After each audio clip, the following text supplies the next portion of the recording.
Coming at you from Solano State Prison in the rolling hills of the Golden State. And from the Bay of San Francisco at San Quentin State Prison, this is Uncuffed.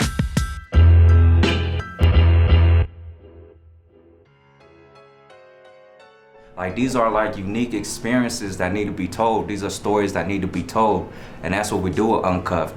It's a peek behind the curtain, so to speak. Uncuffed is opportunities. Well, to me, Uncuffed is like a golden conduit.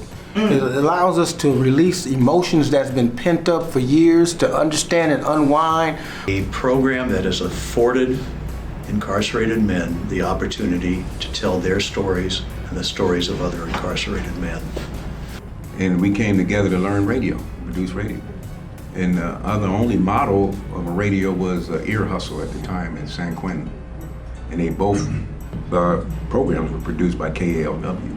It's about sharing with other people and making connections with other people. What we do here is we run a training program where people can come in and learn how to make audio and how to do journalism.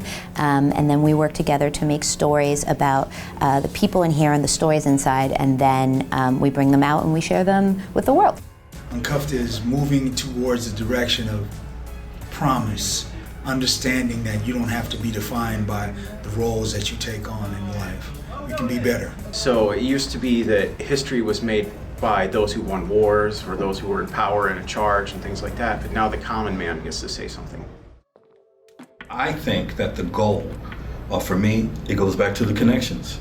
It's to allow people, you, somebody else, your brother, your sister, your family, your friends, other people in prison, to recognize that we are connected. We're more alike than we are different. To get out real stories and try to change the narrative on mass incarceration and show that we are human beings capable of doing real things, even from behind bars. It is motivational. It's more than motivational, but it's motivational internally for us. Intrinsically, we find a lot of things going on inside of us, and then we transfer it into other things. But it's also motivational to the men that watch us do what we do. Because then they say, hey, there's hope there. And my story can be told. Wow, there's an avenue. Somebody can hear my voice. Yeah, we'll take the handcuffs off you and we'll just let you talk. We're not our worst mistake. We're not the worst decision that we've made. We want to ultimately represent ourselves as human beings and, if possible, start new programs elsewhere. Because I think that the beginning of sentence reform or whatever, what have you, rehabilitation, it starts with the individual. The people that I'm interviewing, they have dreams, they have ambitions, they have desires, they have joys, they have pains. They have the same life experiences of people who have never been charged or convicted of a felony or some horrible crime.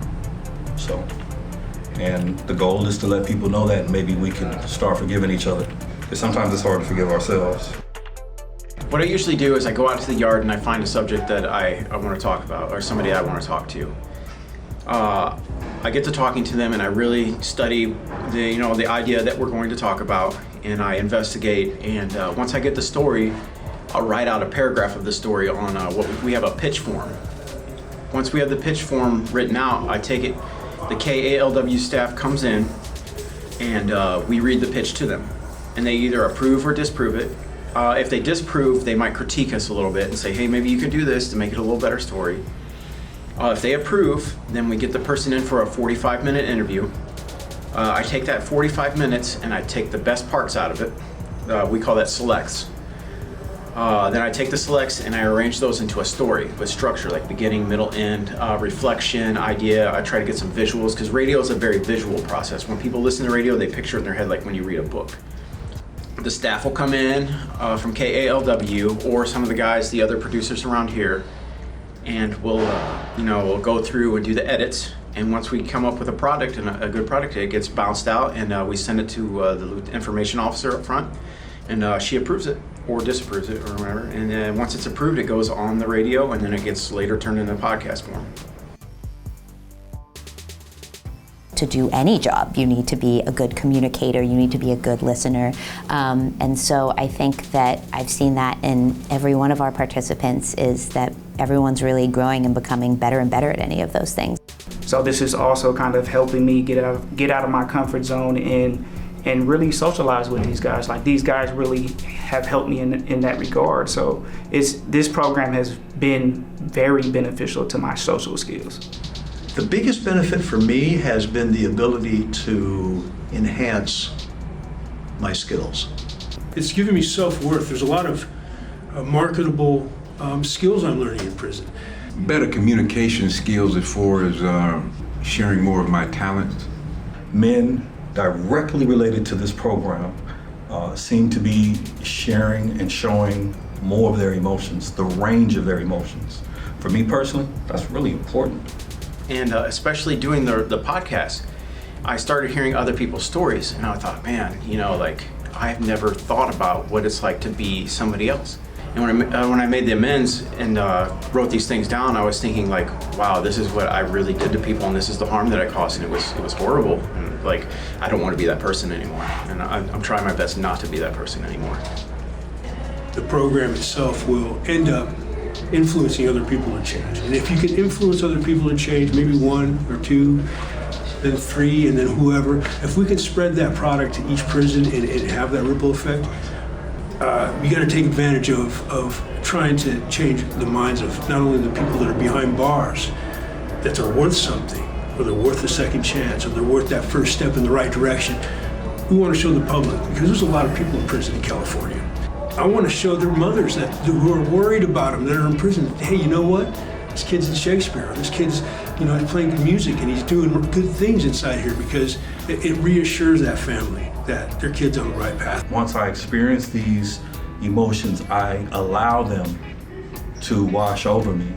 And then the thoughts that are associated with these feelings, I'm able to have better interactions with other people, and I'm able to relate to myself, even myself.